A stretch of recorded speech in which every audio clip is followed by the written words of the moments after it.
Hello, and on today's show, Star Wars toys are everywhere. Who's going to be the next 007? Taking a walk down memory lane. And after watching Avatar, Earth, Wind, and Fire are adding water to their name. This is episode 3 of the Geek 30 Happy Hour.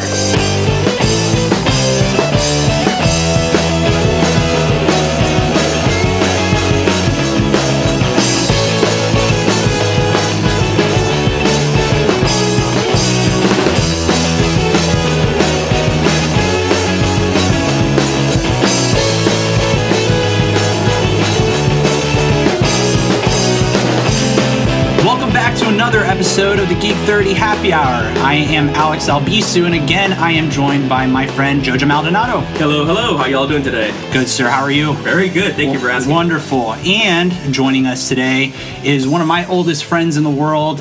He's like family to me. This is Christopher McIntosh. Also going by, was it Chris McIntosh or C-Mac or Chris Mac, or whatever? Mac what do you and want? cheese. There are multiple names. Chris Mac, Chris McIntosh, Christopher McIntosh, Joe, whatever you want to call me Joe? is fine. Yeah. No, There's where's another Joe? Joe here. Joe. Joe. Yeah. That's why I we did can't it. have more than one Joe. Okay, Joe. Okay, Steve. Steve will work. No. Steve is fine.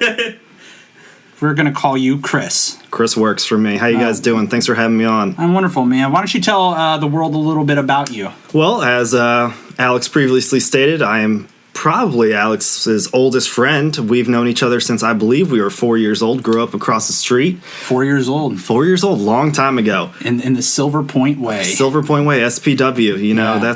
that's where we did all of the You good think things. that we grew up in the hood with SPW? Yeah, the hood, big time hood. Nope, not at all, folks. No, Not at all. Lily white kids. Well, Alex is half white. He's Cuban. Yeah, In case he hasn't I mentioned have that going before. for me at least. Yeah, at least you have a little ethnicity. I'm just flat out white. So. Nah, Darn. no, it's all right. And so, Chris, what do you do for a living? Well, right now I work at a golf course. I am a assistant golf professional as well as a membership and event coordinator. So I have a lot of job titles. I also teach young children in the high school era of their lives how to play golf. I Yeah. also coach a golf team as well. If you guys ever want to go learn how to play golf, Chris is the man. And I've gotten a lot of great tips. I still am terrible, but I am way better than I originally was after Chris got a hold of me, which sounds terrible. That is very that's not a true. right way to, don't, no, I didn't mean that. But. Don't take it that way. But yes, thank you very much. I appreciate the praise in my golf ability to teach. And Chris, tell folks about your, I guess, potential geekdom and what makes you eligible to be on this show in the first place. You know, I am probably not the quintessential geek. I don't play video games now. I don't really keep up with any sci-fi or fantasy. The only fantasy that I really do is fantasy sports, and that really doesn't do anything for anybody here. So, you know, I've always been attracted to the geek culture and intelligence type of thing. But, you know, even, and I'll stop you there, but even one of the quintessential things about being a quote-unquote geek is just being super into what you want to be into. Exactly. So we want to celebrate that in all aspects of geekdom. So even though Chris is more of the jock amongst the three of us, is that a right way to put it? I guess so. But He Chris, still has an affinity for intelligence, so you gotta love him. but guys, Chris and I have some epic stories of when we were kids playing video games, and Chris has a full appreciation for that. Absolutely. Don't you? 100%. Yeah, so but with that, let's introduce today's beer. Oh, hello, Geek 30. It's beer time. So today's beer of the show is brought to you by Alex's dog Finn, because his other dog Bailey is mad we didn't bring Guinness. Yeah, poor puppy. It's going to be all right. You should have brought Jameson too. But Yeah. Well, today's beer is from Lost Rhino, and Jojo picked this up today, and it is wonderful. So we're drinking the RhinO'fest Ma Amber Lager. This is their fall seasonal beer. The ABV is 5.5%. And it is delicious. So a beer, So yummy. yeah, a beer designed for the fun fare of traditional German culture, which wouldn't be complete without beer. A Marzen is an excellent companion to autumn's first chill with its full body, multi flavors, and a clean, dry finish. Tasting notes: malty, smooth, and toasty amber lager, and that's from their website, folks. What do you think about this thing, Jojo? it's very crisp. It's very tasty, very flavorful. I love the bite to it. It's not just a passive beer. I love drinking it. It's just fantastic. It's easy to drink. It's smooth to drink. It gives you a little bit of bite. Very clean finish. That's what I was going to say. It's super smooth at first, and then when you swallow it at the back of your tongue, it's like a bite. Right. And Exactly. it's awesome. It's really smooth. Wonderful beer, and also, so you guys know, Chris isn't a drinker, but in beer fashion, we brought him root beer from Still beer. Still yeah, counts. there you go. Yeah, that counts. It's from Lost Rhino. Yeah. Chris, what do you think about this root beer that they make? I haven't had root beer in a long time, but when I tasted it, I thought to myself, this is exactly how root beer should taste. You get the other root beers that, they become flat. This has a very almost licorice type root beer taste. Yes, so absolutely. I very much enjoy it, and it might get me back into drinking soda again. So we'll see. Ooh, That's scary. It had that much of an effect on you? That's a big maybe, though. That's huge. Every once in a while, I'm driving home later, so I don't want to drink too much of this. Oh, root beer goes straight to your head. Yeah. But when I tried it, I immediately could taste it. It has that really sweet, kind of sugary taste that you like from. You can tell like it's pure. I mean, sugar. It's real stuff, right? It's not syrupy. Right. Some of them have that really syrupy taste. This tastes pure, but also that licorice taste at the end is really, really good. It has almost a throwback to like childhood, just candy. Yeah, absolutely. It's just fantastic. 100%. Yeah, so wonderful. Guys, really want to touch base on one other thing about this place. This Lost Rhino brewery is local here to us. As we mentioned in the first episode, Jojo and I hail from the D.C. area, outside of D.C. Chris is from here as well. And this brewery is out in Ashburn. Correct. Right? Ashburn, Virginia. If you guys are local or if you guys ever travel out towards this area, it's about an hour west of DC. Definitely worth checking out. They have a lot of good products. They have a lot of great flights. They're about to get their sour beers in. They had a sour cherry. They had a sour peach. The peach is actually already in bottles. It just has to age. So there's a lot of great things they put out. They're putting out a stout later on that I love. And anybody who's familiar with Old Dominion Brewery, they were bought out by a company in Delaware, which their production went to Delaware. Two of the people that were part of Old Dominion Brewery actually left that group and started Lost Rhino. So it actually kind of has those seeds already here in place from Sterling, Virginia. That's wonderful. Yeah, there's a lot of cool things happening in this area. Not only with breweries, but big wine country out here. Right. I We're producing love our own gin now. Really? Yeah, we have Didn't know local that. gin that's being made as well. So Cool. Right. Maybe we'll feature that once we get off this beer kick. But never. never. What am I saying? I love beer too much. Exactly. Lost Rhino has, I'm looking at their website right now, and they've got some great names for their beers. I mean, I'm not a beer drinker, but some of these names would just absolutely intrigue me into drinking it. Faceplant, which is an IPA, looks fantastic just because of the name. I don't know about you Sounds guys, like a but good Judge a to book be- by its cover. Yeah. Right? That's what I was always taught as a kid. First Exactly. impression. That's fantastic. All right, good stuff. Well, this is a wonderful beer. I hope you guys do check it out at some point. Right in time for Oktoberfest. Oh, yeah, it's going to be a good season. Yeah. All right, folks, with that, let's get into the news. Geek30 News! So first up on the docket, let's talk about Force Friday and all the awesome Star That Wars was exciting. toys. Yeah, Star Wars toys, you guys. This is really nostalgic for me, at least. I remember growing up as a kid. Chris probably remembers all the Star Wars toys. oh my. I've never seen so many Star Wars toys in my entire it life. was really bad. And they're still sitting in my grandparents' basement, I think, which is awesome because I want to give them my kids, plural, probably. Right. I don't know. Deanna, what do you think? I think She didn't was a answer, plural. guys. We had to talk about that earlier. I'm not Yeah. sure that's going to happen anytime soon.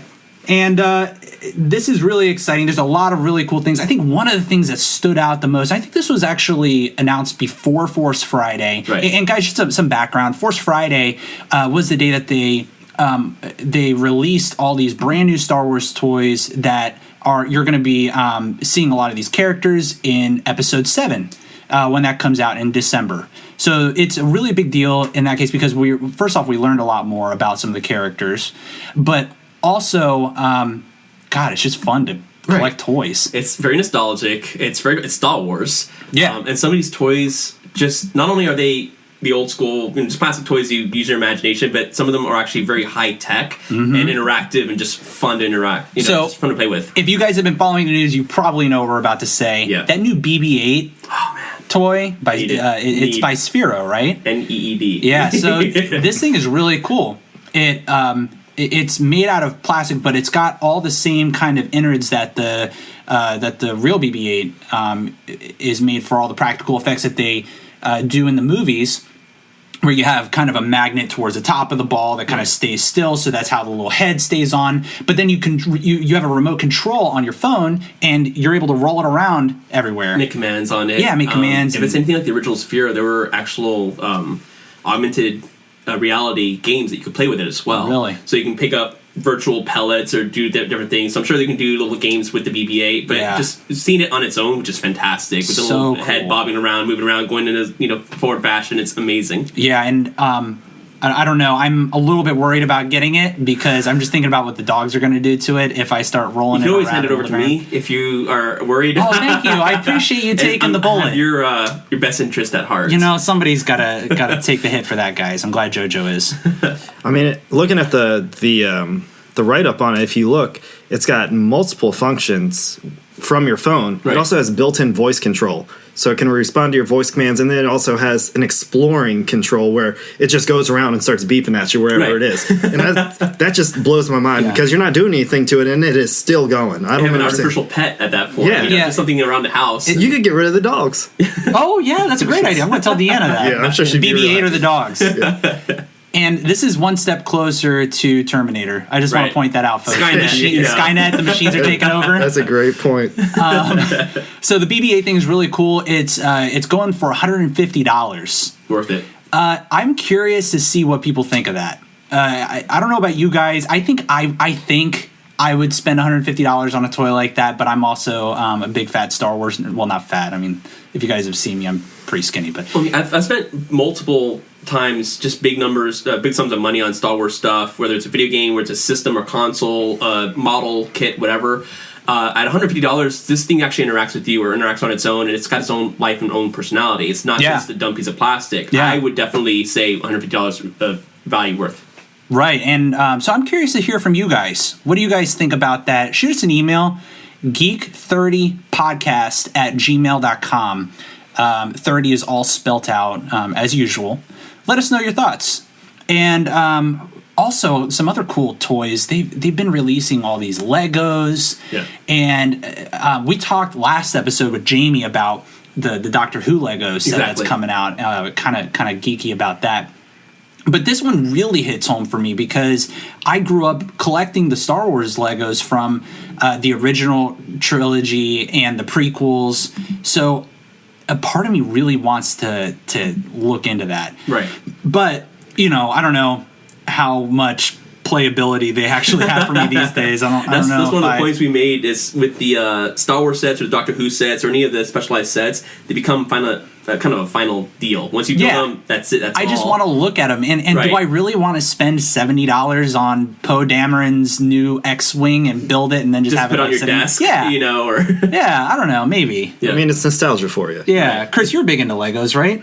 I was huge into Legos. I wasn't necessarily into Star Wars Legos, but I was very big into Legos. I think for me, it was just I wanted to build things. Right. And when I was done with it, I was done with it. Right. So I can totally understand wanting to get something that's Star Wars, build it, and just keep it as it is. And, there's really no reason to take it apart. Right. Yeah. It took so long to build. Why are you going to take it apart? Yeah. Well, see, I guess I always saw that with Legos is that you put them together, you take them apart, you put them together again. I always did models as well, and those were always finite to me. Right.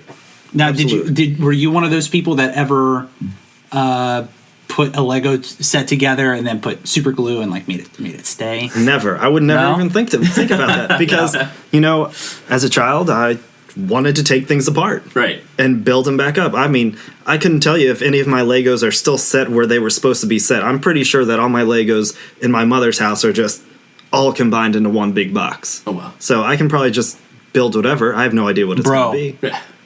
Endless possibilities. So many possibilities. Endless possibilities. All of these possibilities. So that's some really cool stuff with the Legos coming out for Star Wars, but they've also got these I think they were like 12-inch like action figures. Definitely. And they look really cool, and they're voice activated. Nice. You actually hear Kylo Ren's voice, and Kylo Ren is played by Adam Driver. I thought it was really interesting because, first of all, I mean, nothing against Adam Driver. He has a very distinct, different sort of voice. I never really took it that seriously, and I was thinking to myself, man, that voice is going to sound really weird as a bad guy. But as we've learned, and you guys can read up some articles on the Knights of Ren, which are going to be kind of a big part of Episode 7. They're kind of this fanatical group that saw Vader as a martyr, and they style themselves after Vader. So with that, they've got that mask and everything. You can actually hear his voice when you push the button on the action figure, and he's got kind of that robotic sort of voice. That it's got Adam Driver behind it, but it almost sounds like a Vader with that roboticness, and that to me actually said, yeah, you know what, he could pull that off. That sounded pretty cool. Definitely. So I'm really looking forward to the movie. Obviously, this got me even more excited. I'm still avoiding all details at all costs. I know, man. I don't know how brand new. I couldn't do it. I know, I want it to be all brand new when it hit the theaters. Chris, are you going to go see the movie? I probably am going to go see the movie. Chris isn't as big of a Star Wars nerd as I am, but he has full appreciation for it. I have tremendous appreciation because every time I would go over to Alex's house, anytime we were going to watch a movie, if it wasn't a comedy movie, it was going to be Star Wars. I don't know how many times we watched Return of the Jedi. It had to be a billion times. That's one of my favorites. So no surprise there. I have a quick question for you guys. Yeah. Since I'm not into someone who's collecting action figures and stuff like that, would you guys ever consider not taking them out of the box? I know in this one article that I was reading, they said that the value isn't as big as it used to be because there's too many toys being produced. Would you guys consider not taking them out of the box as collectors? The only way I would do that is if I bought a second set. Because I would want to buy it to interact with it, to play with it, to do all the fun stuff with it. For me to not remove it from the box would just be blasphemy. Right. Yeah, I don't know. Like, I kind of picture myself, if I were to collect these things, I have a bookshelf upstairs in my office. I'd want to put them out and, have them standing there. I wouldn't want them to necessarily be behind. I don't know. I've never really understood the whole keep it in the box thing. I get it maybe if you wanted to keep it in quote-unquote mint condition, and there really aren't that many of them. I really don't have that much of an appreciation for that, personally. Right. I mean, I get, some people, that's their thing, and, mad respect to you. But I think that if this were me, I would go buy that Kylo Ren 12-inch action figure thing and want to put him there and, put the lightsaber in his hand, have him facing off against Finn, not my dog, the guy. Well, maybe. You know what? There's a possibility there. Knowing Finn, he'd probably find some way to quote unquote interact with him. Right. But I would want to put him up there with John Boyega's Finn character, and because it looks like they're going to have an epic lightsaber battle. So that's exciting to me. I think that's really cool. I think it's a fantastic question. Next up on the docket is a really interesting story. So, first of all, we've got this brand new 007 movie coming out in November, I think. And there's a lot of talk this is going to be Daniel Craig's last 007 movie. What do you guys think about that? That's kind of scary to me because I really like Daniel Craig. I feel like he's really grown into the character finally. They kind of brought him in super raw, super gritty, and then kind of let him develop into Bond. Yeah. I feel like he's long since hit his stride, but I feel like he's really in full swing now. So for them to kind of pull the cord on him at this point is, I don't know, it's kind of hard for me to fathom. Reading this article really made me ask myself the question, who is James Bond to me? Because we've had multiple James Bonds in our lifetime. Right. Which one is actually James Bond to me?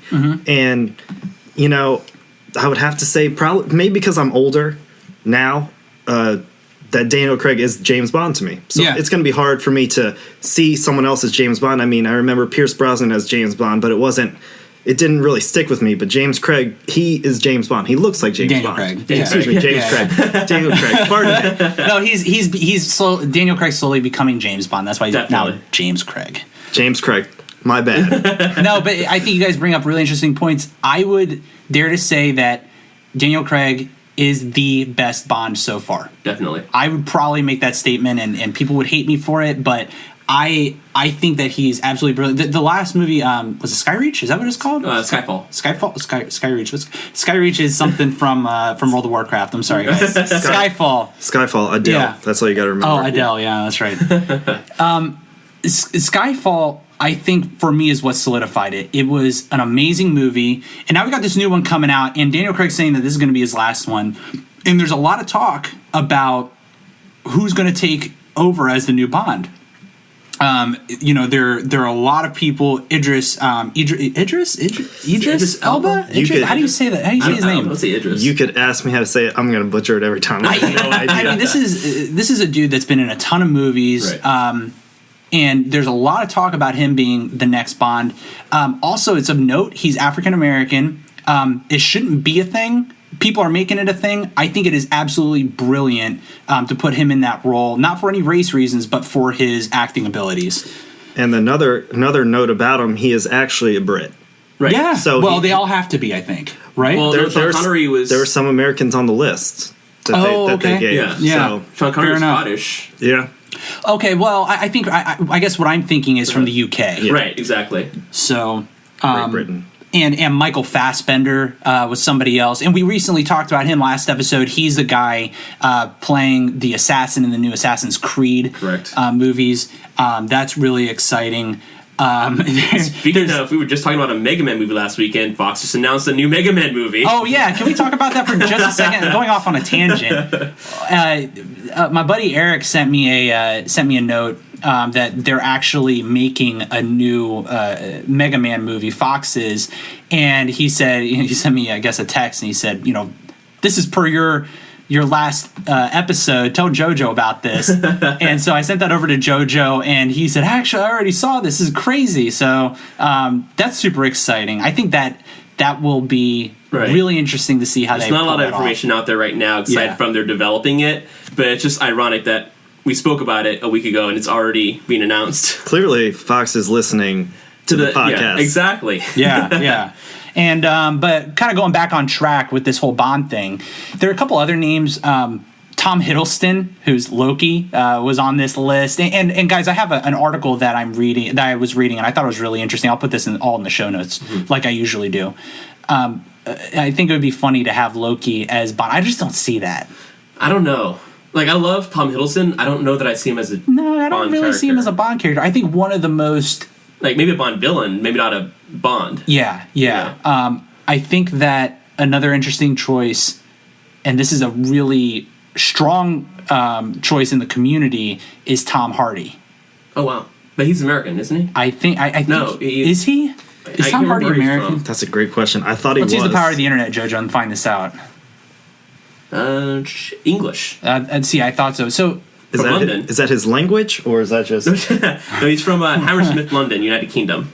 It's an interesting choice. Have Bane as Bond. I guess I saw that in an article, and I thought that was a really interesting choice, and I could totally see that.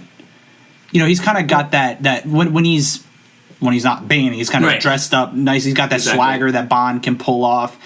Everything he's been in, he's really got into his role, and he's just executed a phenomenal performance. I've never not liked him. He's got that strong, stoic sort of personality. Right.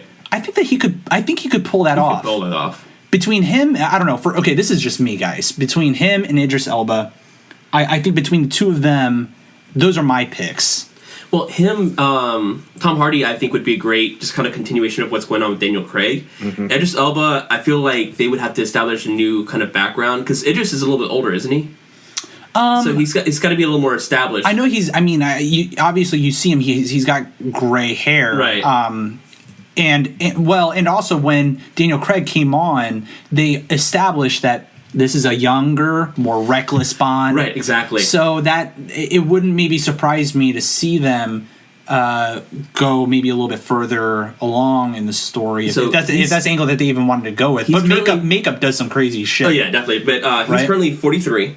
Although again, he's got the chops for this role. I don't doubt that. He can do the action, he can do the swagger, he can do the espionage. But he is 43, and I feel like it would be a different, not necessarily a different timeline, but just it would be a reset, a reboot to me, honestly, because he would be a more established Bond at that point. It wouldn't be a fresh cut at that point. Almost have to rebuild a story, a backstory. Right, exactly. Yeah, I could see that. Yeah, and they've already kind of done this in the last movie. Right. Specifically. I mean, You're going we'll go into Spider-Man on it. well, I'm not going to go into like any spoilers or anything, Right. but it's almost like they rebooted the Bond franchise with the new M and all the new all these new people kind of taking on these roles in the Bond universe. So it's going to be interesting. I'm really curious to see what they do. Time will tell. Obviously, it's going to be another 2-3 years before we see another Bond movie. I think I'm trying to think of when Skyfall came out. That was I think 2012. No, was it that long ago? Was it 2012? 2012, yeah. Oh, look at that, you guys. Good job. I'm a freaking encyclopedia. Encyclopedia. Yeah. So it's an interesting topic, guys. Right. Again, we'd love to hear your thoughts on who you think would be the best new Bond. Shoot us an email, and we can address it on the next show. geek30podcast@gmail.com. And now let's get into a specific topic that Chris wanted to bring to the show. And we're going to go down memory lane here, folks. Absolutely. So I had been looking on the internet. I'm sure most of you, I was born in the 80s, late 80s, of course. Grew up in some of us. Yeah, sorry. Sorry, Jojo. Sorry, Jojo. And grew up in the 90s and was a big fan of Nickelodeon cartoons. Rugrats, Doug, Ah Real Monsters, Hey Arnold, all the shows like that. And how we were talking about nostalgia earlier, just one of those things where you want to see those shows again. And I came across an article that popped up on my Twitter timeline, and it was talking about a possible big screen, mesh of all these shows: Rocko's Modern Life, Rugrats, Doug, Ren and Stimpy, Hey Arnold. And it brought me back, and I wanted to know, does everyone else want this? I'd be down for that. I mean, I used to love Ren and Stimpy. Ren and Stimpy, Doug, and Rugrats I was talking to Alex about earlier were all released on the same day, back to back to back. Right. Yeah, and I remember crazy. I had no idea about that. I remember seeing the first episodes of that, and I remember loving them to death. Yeah. I remember things like, obviously this is a different Cartoon Network, but going out of Nickelodeon, but like Johnny Bravo and the Powerpuff Girls, and absolutely. What was it, Space Ghost Coast to Coast with his own little show and whatnot. Back when cartoons were good. Yeah. No, I don't say that. No, look, because I'm a big fan of Adventure Time. Right. Obviously, I have a dog named Finn. Right. And some of the other stuff that Cartoon Network has put out has been okay, and I don't like what they've done with Teen Titans recently. They don't really take it seriously anymore. Like the old show, back before it got it was taken off the air, it was about Robin, and he was leading this group of other superheroes that were in their teens, a younger group of superheroes. And there was actually some drama to it. There was some really cool action sequences. These guys were facing, dilemmas. Right.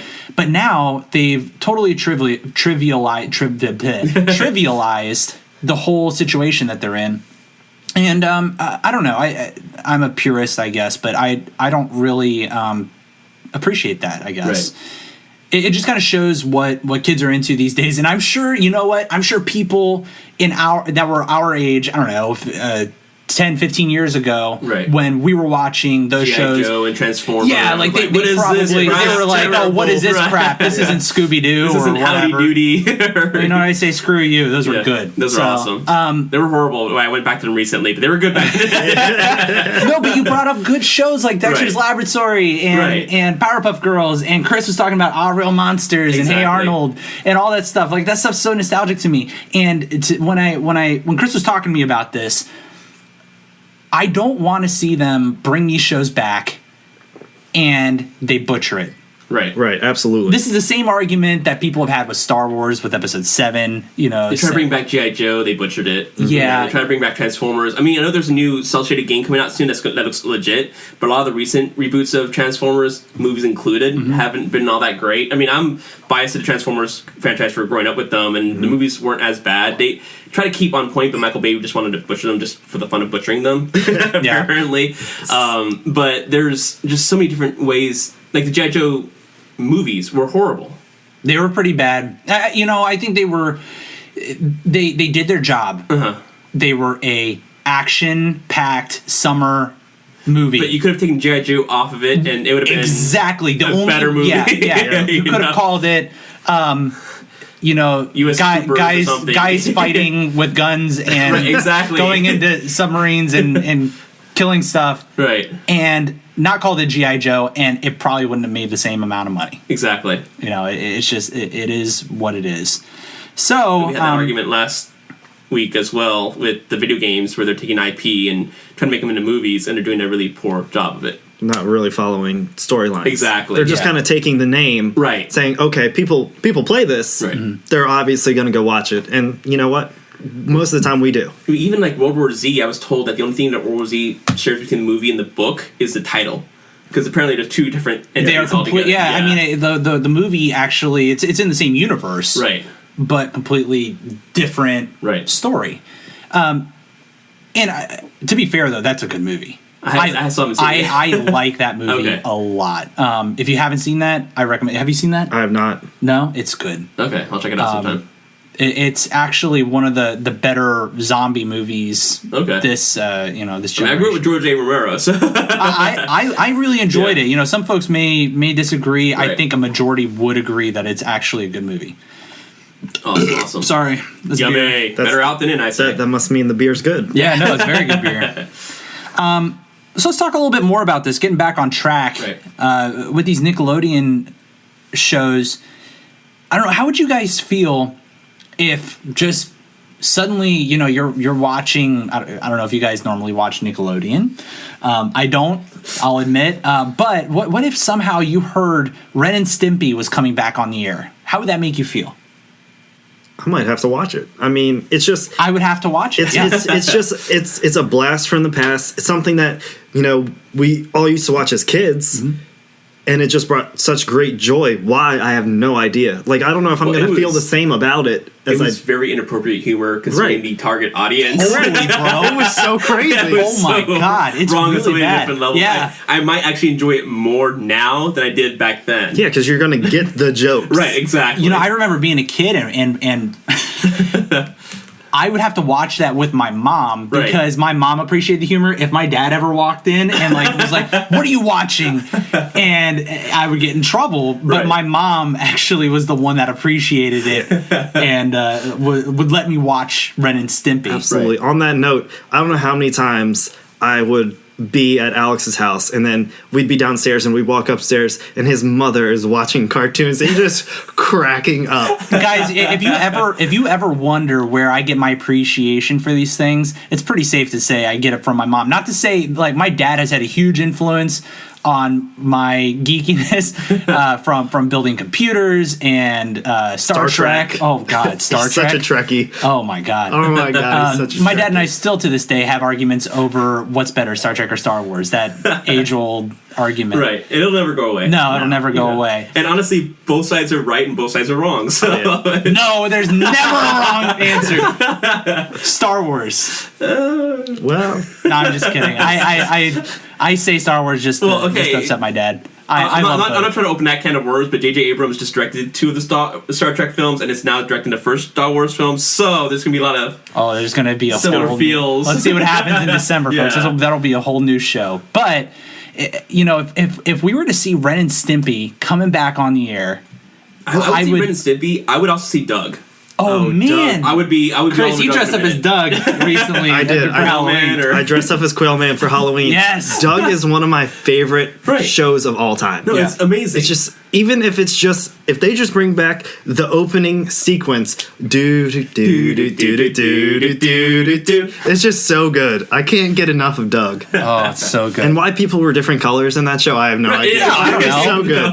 But Yeah. it was a great social, especially with the whole high school thing that was going on yeah. there. But it actually got into a lot of different issues and whatnot that other shows weren't trying to get Absolutely. into. Totally, they actually weren't afraid to talk about certain things and get kind of deep with some of those shows. And on a less serious note, did you know that Rocco was a phone sex operator? Yeah. In Rocco's Modern Life. Had no freaking idea. I read that. There's a lot of different things. You can see him on the internet. There's one cartoon, I can't remember the name of the cartoon, where some lady bent over, and on the back of her pants says Daddy's Prize, Daddy's Trophy, in a cartoon. And I'm like, I don't remember that. I don't think I watched that cartoon, but it was What one of those show things- is that? I can't remember. Oh it's my on the God. internet. That's so No Exactly. way. It's like, how did they get away with that? You know? It's Unbelievable. and that goes to show you the brilliance of the creators because they knew that they could target this to kids because it was a cartoon, but they can also make sure that the parents don't want to just rip their eyes out Right. because they have some innuendos in there that are not- keeping them in. I'm not singing Gosh. Let It Go again. Yeah, You know? good God. Oh God, I have to hear now- that song one more time. now I've got his. Let's not get into man. that, please. Yeah, exactly. boy. But it's something they look forward to as well. Oh yeah, Yeah, absolutely. and I think that they really took a note from predecessors like Looney Tunes. Right. Oh yeah. You look at back at some of those cartoons. There was some like risque Right, stuff exactly. in that, and those are still something. mean- they're still completely relevant. Oh, absolutely. Well, with Looney Tunes, and also this is kind of a offshoot, but like Blazing Saddles, they just touch on so many obvious topics that people just don't touch on, and they got away with it. And it's, again, like you said, it's still relevant. Yep. I don't know if you guys have like your first memory of when you realized that certain cartoons or certain things were, kind of had these sexual innuendos. Right. But the one that really hit home for me and the one that I always remember is in Shrek, where they're singing about Robin Hood and someone else, and at one point they go, and he always gets head. And it was just to me, I finally realized, like, it clicked with me, like, oh my God, they've been doing this to me the whole time, and I just realized it. It's so Chris had his funny. awakening. Yeah.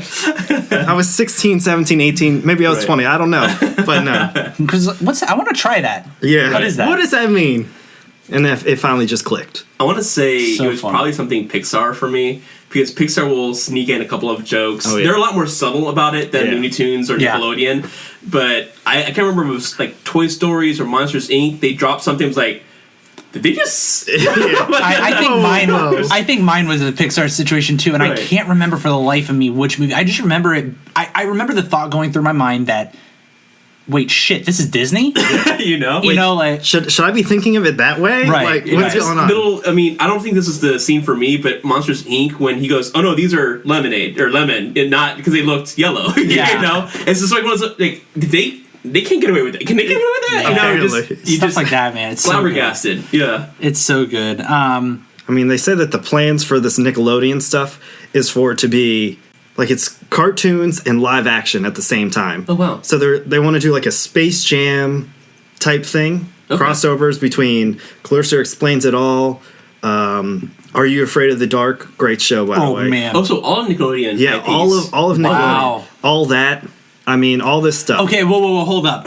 That deserves specific attention. That Okay, is yeah. yes. All that, like, what if we had a full-on reunion? Because wasn't The only guy that we see is Keenan. yeah, and he anything. was He's in SNL. SNL now, which is Yeah. huge. Yeah, exactly. He's done something with himself. I saw Right. that dude walking around Atlanta. I remember I was sitting in where was I? I was in a Hooters. not incriminating at all. No, Yeah, in Atlanta. Great No. memes. Oh, yeah. I was sitting at a table by the window, and I was just looking outside and walking right past the window. I was like, holy shit, it's Keenan. And it was literally him. He was just walking by, and I looked at my dad, who was with me at Hooters, guys. My dad was at Hooters with me. It was And- for work. I mean, come No, on. we were... And yeah. also pleasure. Yeah. So and I looked outside. I was like, "Oh my god, it's Keenan!" And my dad was like, "No, it's not." He still does not believe me to this day that I saw. That's Keenan. crazy. So Keenan, if you're listening, Yeah. were you in Atlanta in like I don't even remember when it was. You've probably been in Atlanta. Walking before. by Hooters. Yeah, you remember? He's not going to admit walking by Hooters. Yeah. He'll admit being in Atlanta. Yeah. But Oh man, but that would be awesome. All that right. and getting all those people back. That'd be so amazing. Get Kel back in there because Lord knows he's Welcome not to the doing Good anything. Burger, home of the Good Burger. Yeah. Can you believe that Keenan went from all that and then went and made a movie like Good Burger and then went to SNL? He did something. He also right. did Fat Albert, didn't he? Oh my God, he did do Right. Fat Albert. Oh my God, I totally forgot. Sorry, I'm about slightly older than y'all. I remember some of this. I totally forgot about that. Oh man, That's why when they did the Who 40th anniversary on SNL, Yeah. people were making Cosby remarks, and he comes in and it's like, I should be doing this. I'm not. He does. because- He does a Right. good Cosby. But he does, but he also, because of the Yeah. whole thing, is like, I make movies with this guy, so Yeah. I'm not going to be that guy right now. Can't do it. Sorry. Yeah. Who are other people in all that? Do you guys remember? I Lori don't. Beth, right? Denver or Den- It starts with a D. It does, but she's like the one that sticks out the most. And Oh, then she was so funny. You had Amanda Bynes was in it. Yeah. before she went crazy. Yeah. Denberg, Oh, yeah. Denver. Denberg. Yep. Denberg.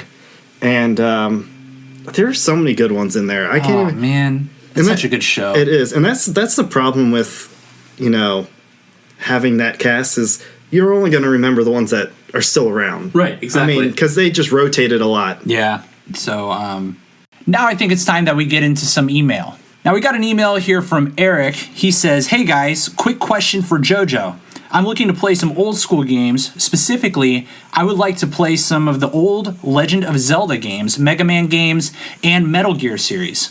Any recommendations on how to get my hands on some of these titles? Love the show. Keep up the good work." So Jojo, why don't you address him since he addressed you? I will definitely do that. Again, Eric, thank you so much for the email, and thank you for being a listener. So one of the things I mentioned before, I believe on our first episode, was on the Wii U, you can actually download, or even the Wii, old games from Nintendo, like the Legend of Zelda series or the Mega Man series. I actually have a lot of them on there. There is a little bit of latency with the wireless controllers, but it's a fantastic platform to be able to play old games. And I know that Mega Man in particular is coming out with a legacy pack soon for PS4 and Xbox One. Unfortunately not for Nintendo because all the games are already existing on that platform. Now, there are a couple different ways of approaching this. Either you want to go completely retro, which is, I still have my old Super Nintendo, my old N64. I still have a Virtual Boy, if you guys can believe that. Holy cow. Yeah. Oh, actually, I have seen that. Yeah, You you showed have- me. yeah, Does I- it work? Oh, it works. Yeah. Oh my God. That's amazing. I know, it's crazy, right? It is nuts. Jojo holds on to things, you guys. He does. And Apparently. for good reasons, because it still works. Yeah. And also that nostalgic factor, and it's Right. fantastic. I still play it every now and then, Yeah, so it's it's good. a lot of fun. If you go that route, you want to go. There's a couple different places locally and online you can find old systems. Like over here in the DC metro area, we have a place called eStarland. Not only are they a local vendor I can go to the store and pick stuff up at, I can also order from them online, and they have things from Genesis, Sega, Nintendo, everything you can imagine. They've got it available. Or you can go to places like eBay and scour to see if you can find any of the systems. Now, what I'm noticing a lot of new companies are coming out with, there's a system called the Retron, and you can play old Super Nintendo and Nintendo games on it. So it's basically a console you can plug in your old Nintendo games onto, and it'll emulate it for you on a screen automatically, which is awesome. They do usually come with wireless controllers. The newer ones will come with 2.3 gigahertz controllers, which are awesome. If you get one with the IR controllers, you probably want to stay away from that. You want to get them wired or 2.4 gigahertz wireless, because the IR ones, if you move too much, the IR sensor will actually not pick up anymore, which is kind of a inconvenient thing to have on there. That's, again, you can get that online. You get that any of the local places around. Or, again, you could download them on any of your next-gen platforms or current-gen platforms as well. There's also a new service I just heard about recently. My brother actually brought this up to my attention, called My Retro Game Box. Now, that one, I believe, is based out of London. And you tell them which systems you have, which games you have, and say, I don't want sports games. They won't send you sports games. But every month, I think it's $35, they'll send you 3 or 4 different cartridges for Nintendo, Super Nintendo, PlayStation, whatever system that you have. All curated, all functional games, everything that you can keep out of rental service. that is so cool. Right. Because I have a big appreciation for retro games. I mean, that's my childhood. Exactly. You know, and I think it's brilliant. I mean, you've already got services like GameFly that will send you new titles and all that stuff. Right. But honestly, people these days, and you know, we talked about it last time, right? I mean, this whole nostalgic feeling Right. is very prevalent in today's society. So we're seeing that people want to experience their passions of what they really enjoyed back in the day, quote unquote, back in the day. Right. So I think it's a brilliant idea to send people, these old school games. I'm curious if you have to send them back or anything. With the My Retro Game Box, no, they're yours. Really? Per month, yeah. That's when you pay fantastic. You just have to have the old school Yeah, exactly. You tell them what platforms you have, which games Right. you don't want, or which games you're interested in, and they'll Right. send you games automatically. And I mean, you can go out and find Super Nintendos and Right. and PlayStations like old school. You say old school. It's amazing to say that word. Exactly. You know what I mean? It was only 20 that's- years ago. Yeah, yeah. It's really not. It doesn't feel like that long ago. Right. But I would love to get a Super Nintendo and play Goof Troop. Do you remember that? I do. You remember that? Yes. Like, that was a co-op game. It I think was. you and I played that We back We in did. the We used to day. play it all the time. But that, it's just maybe I think with the revisiting of all these old games and franchises, it just really brings back to us that we want to go back and play that first one, because that first one is always so much better than the new one. Yes, the new one has the good graphics Right. and the better handling and controlling, but the old one was just better. Right. That is, that's childhood Well, there. that's even You the CEO of Nintendo that just passed recently was talking about he had to make a game in the late 70s, early 80s for baseball that didn't actually have players. So it was just the bat and the ball Right. and Yeah. whatnot, because they had to think outside the box. We have a limited amount of data. How can we make this happen? So they yeah. were forced to be more creative about how they can approach everything. Right. The original Prince of Persia, that was like a 2D side scroller. Right. They ran out of memory. So the bad guy at the end, spoiler alert, was yourself. What? They couldn't, No way! Yeah, because they couldn't figure out a way to put more things into the game. If you haven't played Prince of Persia, shame on you. Exactly. So it's one of those things where the creativity was there, nostalgia was there, and personally, it's funny with the next gen. Everything's supposed to be faster and bigger and better. I'm playing the You Don't Know Jackbox on the Xbox One thing, and everybody's got to connect to from a mobile device, a laptop, iPad, iPhone to play this game. And there's a latency there because it's got to go through their server. So you Right. put an answer, even though you put your answer first, it might not register as first as compared to somebody else, whatever. Old school Super Nintendo, you have that wired controller. Whoever has the first button press is the person that lands the punch, person that lands the Right. bomb, person that lands that whatever. And I can pick up Super Bomberman. Everybody, no matter how inebriated they are or not inebriated, will pick that game up in 5 minutes at the most, and everybody's playing.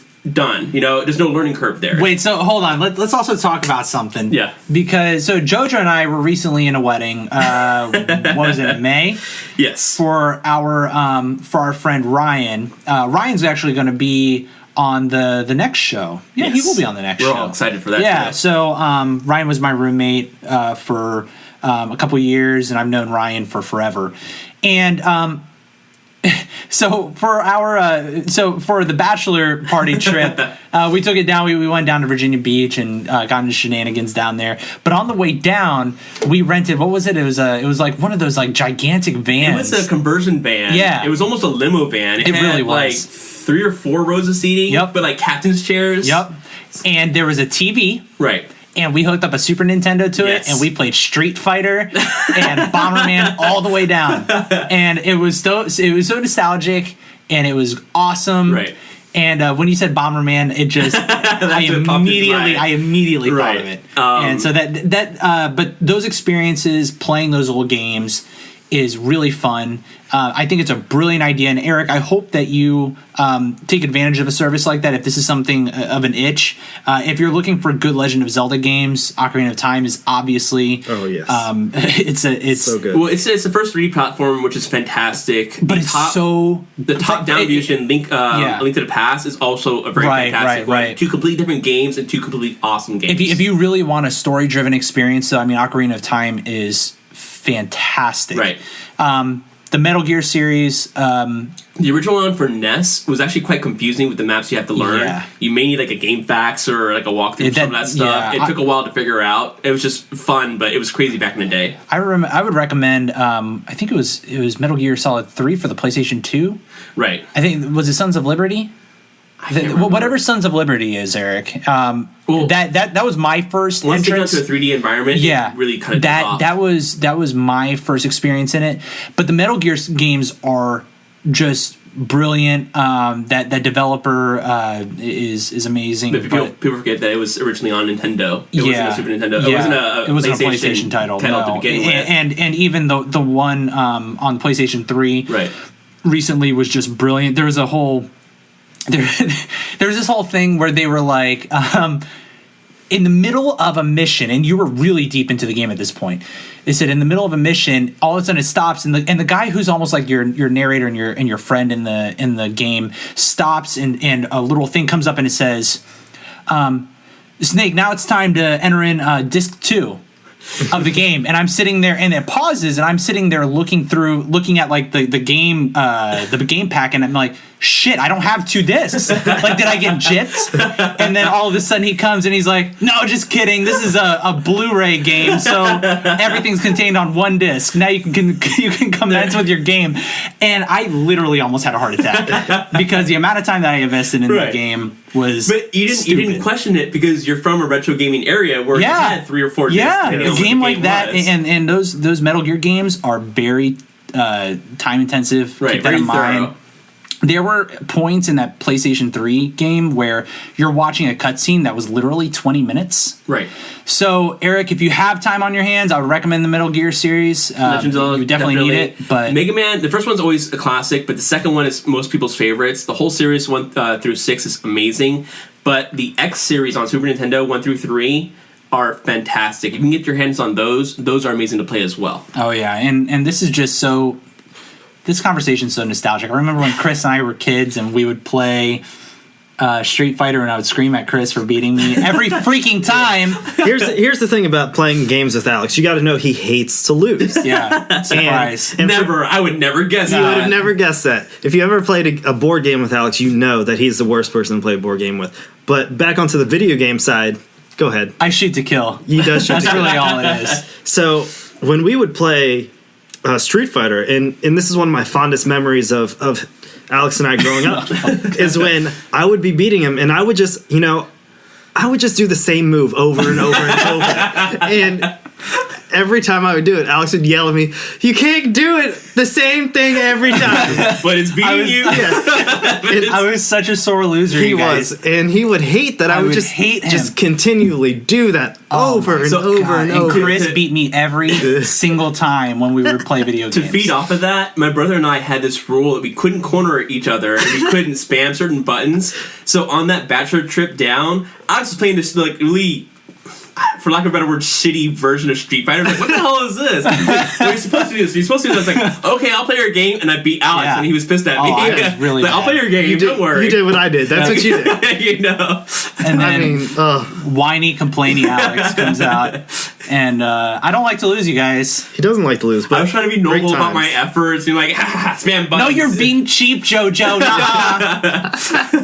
And then it's like, you know what? I'll play your game. I got you. It was fun, you guys. And this is thank you, Eric, again for emailing in. Definitely. It's fun to take a trip down memory lane here and talk about some of these old nostalgic feelings about video games. So with that, guys, I think that's going to wrap up our show. Jojo, where can people reach us? As always, we mentioned a couple times already on the air, but Geek30podcast at gmail.com. And again, that's all spelled out, Geek30podcast at gmail.com.